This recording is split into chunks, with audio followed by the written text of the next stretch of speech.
हम सभी स्वयं को स्वच्छ रखना चाहते हैं, शुद्ध रखना चाहते हैं, पवित्र रखना चाहते हैं और देखा जाए तो ये हमारा कर्तव्य भी है। अब इसके लिए हम क्या कुछ नहीं करते। जब भी हम प्रातः उठते हैं तो उठते ही हम दातुन करते हैं। दिन में जब भी समय मिले तो हम कुछ सुगंधित खाने का प्रयास करते हैं ताकि हमारे मुख से दुर्गंध न आए अपितु सुगंध आए। इन चरणों को हम शुद्ध रखने के लिए, पवित्र रखने के लिए जब भी हम घर से बाहर जाते हैं पादुकाएं पहनकर जाते हैं। जब भी लौट कर आते हैं तो हम जल से ये पांव धोते भी। इस व्यक्तित्व को शुद्ध रखने के लिए हम प्रवचन सुनते हैं, स्वयं को और भी श्रेष्ठ बनाने का प्रयास करते हैं। किंतु क्या यही पर्याप्त है? नहीं।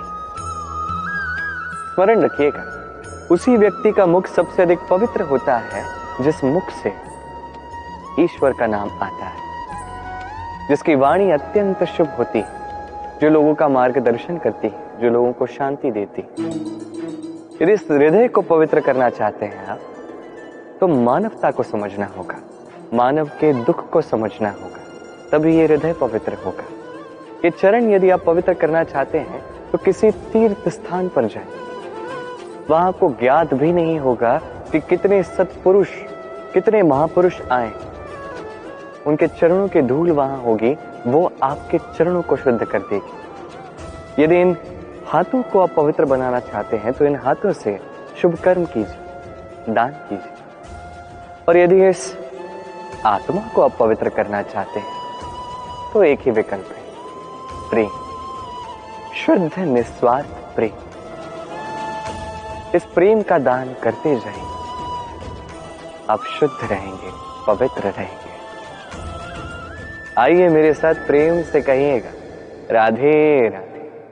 चक्रवात, जब ये चक्रवात आता है तो तीव्र आंधियां चलती हैं।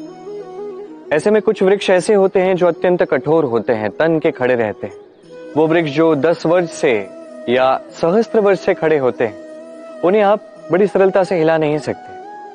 किंतु चक्रवात, इसकी आंधी इतनी तीव्र होती है, इसके पवन में इतनी प्रबल शक्ति होती है कि इन वृक्षों को वो गिरा देती है।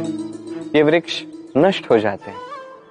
अब कुछ ऐसे वृक्ष होते हैं जिनकी टहनियां पतली होती हैं, जो लचीले होते हैं। तो जब ये पवन आती है, ये वायु आती है, ये चक्रवात आता है, तो ये वृक्ष झुक जाते हैं। और जब ये चक्रवात शांत हो जाता है, चला जाता है, तब ये पुनः सीधे हो जाते हैं।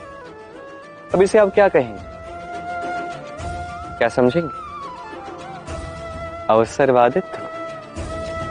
नहीं, अभी तो यही सच्चा आदर्श है। जब आपके सामने कोई ऐसा है जो आपसे कहीं अधिक शक्तिशाली है, तो उसका सम्मान करना आपको सीखना ही होगा। स्मरण रखिए, इस संसार में जब भी शक्ति और शक्ति टकराती है तो केवल विनाश होता है। किंतु जब शक्ति और आसक्ति मिल जाती है, वहां रक्षा होती है, वही निर्माण होता है। तो आइए और मेरे साथ प्रेम से कहिए, राधे राधे। आप कभी किसी पर्वत पर चढ़े हैं? कहा जाता है कि पर्वत पर जब हम ऊपर चढ़ रहे होते हैं तो दुर्घटना का संकट थोड़ा कम होता है। वही पर्वत से नीचे उतरते हुए दुर्घटना का संकट और भी अधिक हो जाता है। अर्थात उतरते समय हमें और संतुलन बनाए रखना पड़ता है और सावधान रहना पड़ता है, इस विवेक को जागृत रखना पड़ता है। अब जीवन में सफलता के शिखर के साथ भी यही बात है। जब हम सफलता के पर्वत पर चढ़ रहे होते हैं तो हमारा ध्यान वैसे ही हमारे लक्ष्य पर होता है। हम निरंतर प्रयास करते हैं, परिश्रम करते हैं, हमें वो उत्साह होता है, वो साहस होता है। किंतु एक बात सत्य है, हर चढ़ाव के पश्चात उतार अवश्य आता है। और यही उतार है जहां अधिकतर लोग स्वयं को संतुलित नहीं रख पाते और वहीं गिर जाते।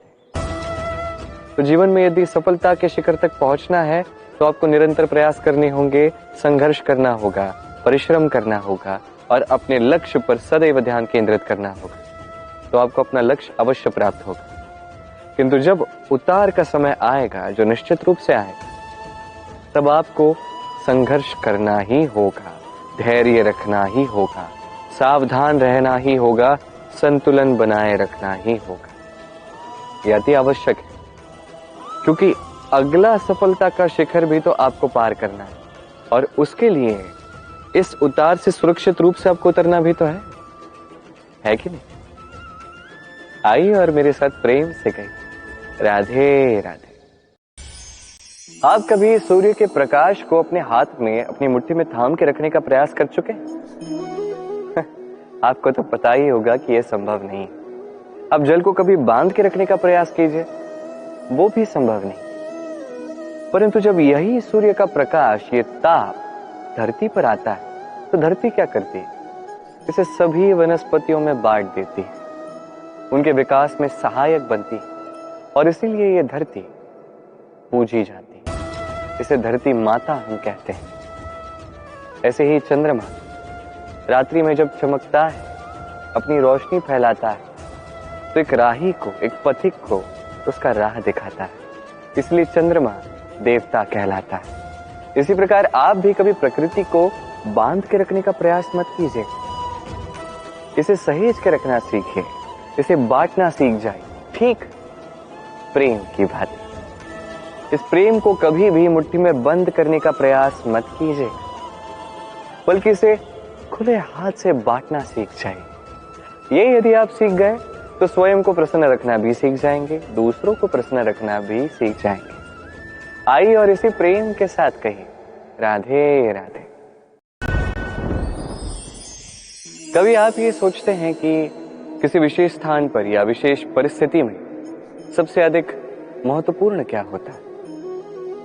यदि मैं बात करूं शरीर की, तो सबसे अधिक महत्वपूर्ण होता है मस्तिष्क और मन। व्यापार की बात की जाए तो सबसे अधिक महत्वपूर्ण होता है धन। राज्य की बात की जाए तो सबसे अधिक महत्वपूर्ण राजा। और समाज की बात की जाए तो सबसे अधिक महत्वपूर्ण होते हैं हमारे गुरु। अब ये सब महत्वपूर्ण इसलिए क्योंकि इनके हाथ में होता है, या तो ये हमें उत्थान की ओर ले जा सकते हैं, या तो पतन की ओर ले जा सकते हैं। अब यदि कोई असामान्य राजा होगा, जो सत्यवादी होगा, जो अच्छा होगा, तो वो देश को, उस राज्य को विकास की ओर ही ले जाएगा, अन्यथा अंधकार की ओर ले जाएगा। यदि यही बात की जाए गुरु की, तो गुरु यदि श्रेष्ठ होगा तो संस्कृति के सर्वश्रेष्ठ स्तर पर वो समाज को ले जाएगा। यदि गुरु पाखंडी हुआ, लालची हुआ, लोभी हुआ, तो समाज में भी यही पाखंड, यही लालच, यही लोभ देखने मिलेगा। अब इसी प्रकार जीवन में, मनुष्य के जीवन में प्रेम का भी एक अत्यंत महत्वपूर्ण स्थान है। यदि मनुष्य के मन में प्रेम है तो मान लीजिए वो जीवित है, यदि नहीं तो वो मृत समान ही है। यदि बात की जाए राधा कृष्ण की, तो कृष्ण के जीवन में यदि राधा है तो कृष्ण कृष्ण है, यदि राधा नहीं तो कृष्ण भी किसी अन्य पशु की ही भांति। अब पशु से मानव बनने की ये जो यात्रा है, इसका आधार है प्रेम। इस प्रेम को मन में जागृत रखिए और मेरे साथ प्रेम से कहिए, राधे राधे। दुख क्या है? भय क्या है? इसे कुछ इस प्रकार समझिए, जीवन में जब भी आप कुछ प्राप्त कर लेते हैं, उसे खो देने का भय उसी के साथ आ जाता है। जैसे आपने धन अर्जित कर लिया, धन को खोने का भय उसी के साथ आ जाता है। संपत्ति बना ली, लुट जाने का भय साथ ही आ जाता है। अब ये जीवन के साथ भी होता है। जैसे ही आप जन्म लेते हैं, मृत्यु का भय उसी के साथ आ जाता है। जन्म नहीं हुआ तो मृत्यु कैसे होगी? मृत्यु का भय कहां से आएगा? अब ये भय क्या करता है आपको समझाता हूं। ये भय यदि मन में होगा, यदि जीवन में होगा, तो जो भी आप प्राप्त कर लो, सुख, संपत्ति, सुविधाएं, धन, इसे पाने का एक आनंद होता है, इसके साथ जीने का एक आनंद होता है। ये भय उस आनंद को आपसे छीन लेता है। मान लीजिए कल आपकी मृत्यु होने वाली, अब कल की मृत्यु का भय आज ही मन में है, तो ये भय आज का सुख, आज की शांति आपसे छीन लेगा। भय यही करता है। तो स्मरण रखिएगा, भय का साथ जो है वो त्याग दीजिए, जीवन जीने का जो सुख है वो सदैव साथ रहेगा। आइए और मेरे साथ प्रेम से कहिए, राधे राधे। प्रेम क्या है ये प्रेम? अधिकतर लोग समझ नहीं पाते। अब इनमें उनका भी कोई दोष नहीं है, उनके पास आवश्यक ज्ञान ही नहीं। अब प्रेम के विषय में आज मैं छोटी सी बात आपको बता देता हूं। अब देखेंगे कुछ लोग जब किसी से प्रेम करते हैं तो उन्हें लगता है कि उस व्यक्ति पर उनका अधिकार है। अब उसी अधिकार की भावना में फंस के वो स्वयं रुष्ट हो जाते हैं कि इन्होंने जो है हमें स्मरण नहीं किया, इनकी स्मृतियों में हम नहीं, ये हमसे बात करना ही भूल गए, आदि इत्यादि अनेक कारण होते हैं। मैं आपसे एक प्रश्न पूछता हूं, ये स्मृतियां क्या यही प्रेम है? कदापि नहीं। प्रेम तो वो भाव है, वो भाव जो एक सुगंधित पुष्प की भांति आपके जीवन को, आपके मन को आनंद और प्रसन्नता से भर देगा। प्रेम वो भाव है। इसलिए यदि आप प्रेम समझना चाहते हैं तो प्रेमी के भाव को समझिए। प्रेम को जीना चाहते हैं तो भाव से प्रेम को जिए, स्मृतियों से नहीं। स्मृतियों का क्या है? ये आज है तो आगे जाके कदाचित नहीं। ये समय के साथ ये स्मृतियां मिट जाती हैं, किंतु ये भाव ये सदैव मन में रहता है। तो आइए और मेरे साथ प्रेम से कहिए, राधे राधे। हम सोचते हैं परोपकार करना, भलाई करना, किसी की सहायता करना, सेवा करना, दान करना, सुख दुख में किसी का साथ निभाना, ये हमारे जीवन का सबसे बड़ा कर्तव्य है। यही सच्चा कर्तव्य है। परंतु क्या यह सत्य है? नहीं। कर्तव्य के लिए कई बार मनुष्य को बहुत सारी पीड़ा सहनी पड़ती है। कुछ कर्तव्य ऐसे होते हैं जिसे निभाने के लिए मनुष्य को उस राह से जाना पड़ता है जिस पर कांटे हैं, दुख है, पीड़ा है, संकट है। उसे पार करके तब जाके वो अपने कर्तव्यों को पूर्ण कर पाता है। परोपकार, भलाई, किसी की सहायता करना, दान करना, सेवा करना, सुख दुख में साथ निभाना, ये कर्तव्य नहीं है, ये तो आनंद है। क्योंकि इससे आप ही का जीवन और अच्छा होगा, आप ही को और सुख मिलेगा, आप ही का स्वास्थ्य और अच्छा होगा, आप ही को जीवन में और अच्छे अच्छे लोग मिलेंगे। और सबसे अधिक यदि ये कुछ बढ़ाता है तो वो है प्रेम। तो इसे कर्तव्य मत समझिए, ये तो बस वो मार्ग है जिस पर अग्रसर होके आप अपने जीवन को अत्यंत सुंदर बना सकते हैं। तो आप यही कीजिए और मेरे साथ प्रेम से कहिए, राधे राधे। कभी आप किसी पर्वत को देखिए, दिन में आप उस पर्वत को देखेंगे तो कितना सुंदर दिखता है, इतना विशाल, इतना सुंदर। तब प्रकृति को देख के मन से केवल स्तुति ही आती है। अब उसी पर्वत को आप अंधकार में देख लीजिए, उतना ही भयावह लगता है। अब यही होता है व्यक्ति के साथ भी, यही होता है किसी अन्य स्थान के साथ भी। अब इसका कारण क्या है? क्या व्यक्ति के रूप का, उसके व्यक्तित्व का कोई महत्व नहीं है? नहीं, ऐसा कदापि नहीं। इसका सारा श्रेय जाता है प्रकाश को। ये प्रकाश ही है जो आपके गुणों को, आपके व्यक्तित्व को, आपके रूप को निखार के संसार के समक्ष लाता है। तो आप भी अंधकार से प्रकाश की ओर अग्रसर हो जाइए, उन लोगों की ओर अग्रसर हो जाइए, उन दिशाओं में अग्रसर हो जाइए जो आपके भीतर के गुणों को, आपके व्यक्तित्व को संसार के समक्ष ला सके। यदि आप ये करते हैं तो आप जीवन भर सुखी रहेंगे। आइए और मेरे साथ प्रेम से कहिएगा, राधे राधे। एक ऐसा भाव जो हम सभी जीवन में चाहते हैं। अब ये सोच के देखिए कि हम अपनी प्रसन्नता के लिए किसी और को उत्तरदायी क्यों मानते हैं। आज इसने कुछ ऐसा किया और इसी कारण से मैं दुखी हूं। आज इसने एक ऐसा कर्म कर दिया कि मेरा मन प्रसन्न हो गया।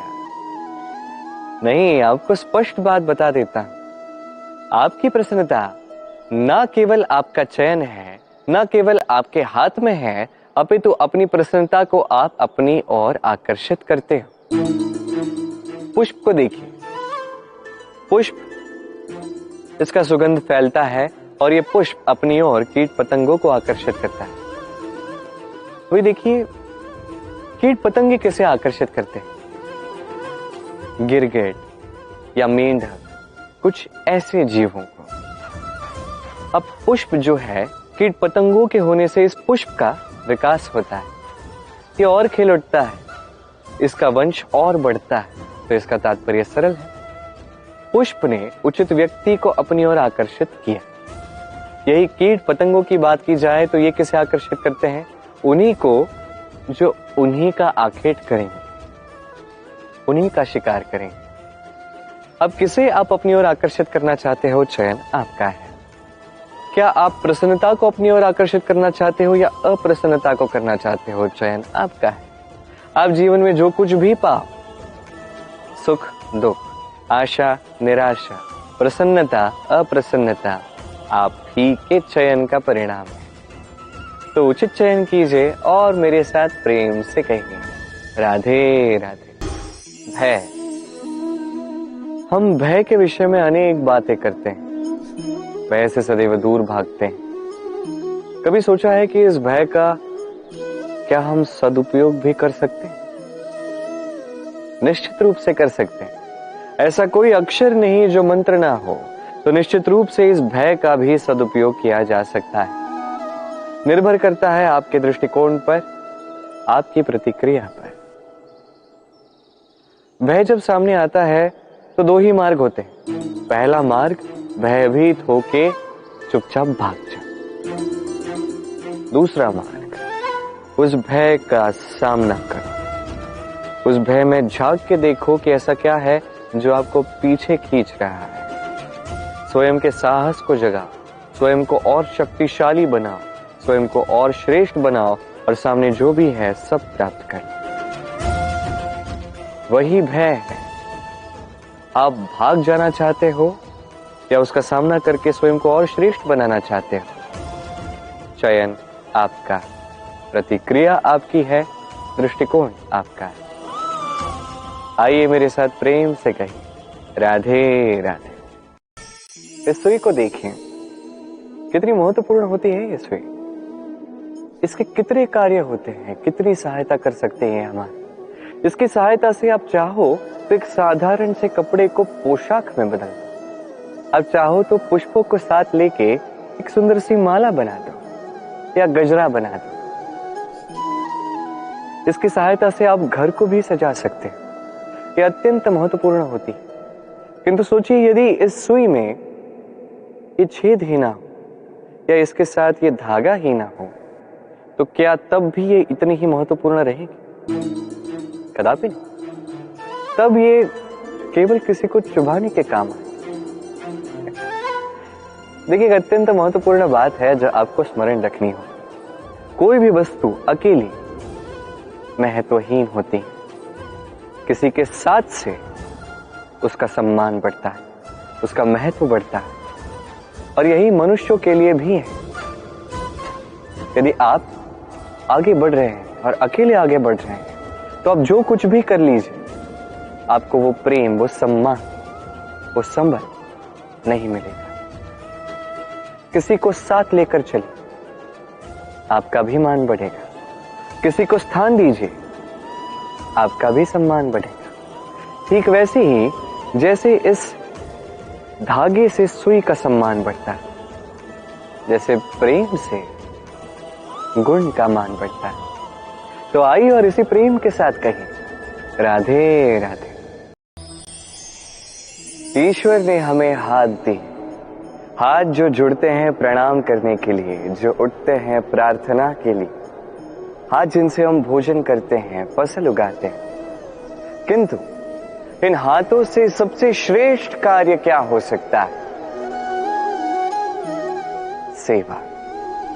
जी हाँ, वो हाथ जो आगे बढ़ते हैं सेवा के लिए, जो सेवा करते हैं उनकी जो दुख में होते हैं, निराश होते हैं, जो सेवा करते हैं उनकी जो दरिद्र होते हैं, वो हाथ सबसे अधिक महान होते हैं। ईश्वर को दीन बंधु कहा जाता है क्योंकि जो दुखी होते हैं, निराश होते हैं, जो दरिद्र होते हैं, ईश्वर उनकी सहायता करते हैं, उनके सहायक होते हैं, उनमें वास ईश्वर करते हैं।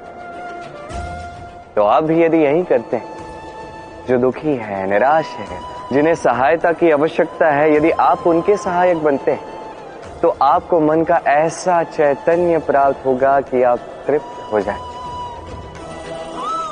तो सबकी सेवा कीजिए और मेरे साथ प्रेम से कहिएगा, राधे राधे।